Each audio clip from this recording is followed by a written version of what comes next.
The Czech government has decided to stay out of a United Nations pact promoting an international approach to safe and orderly migration.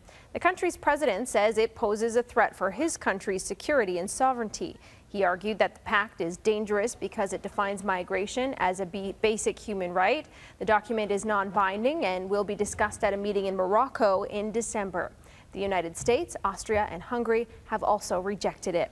This is where we bring in Danielle Smith from Global News Radio 770 CHQR to continue this conversation. You'll be talking about this on your show today, Danielle. What is Canada's position and what does this all mean for us? Well, it came out of the blue for me. I think it was a decision that was made in July and they're going to finalize it in December. But I've had a number of listeners saying, what in the world is this all about? Especially since you see countries like the United States and Australia, incidentally, who said they want no part of it. And when you think about the debate that we've been having in this country ever since the infamous tweet from Justin Trudeau saying that Canada was essentially open borders, we've been having people come across the border illegally. They have a choice of going to a legitimate border crossing and they choose not to. They go a couple of blocks away on Roxborough Road because they know that our safe third country agreement would cause them to be turned back. So they're making the decision to cross illegally. It's putting huge stress not only in Quebec, but also in Toronto, where they're now talking about having to buy a hotel to house the number of illegal migrants because there's just no place for them. Well,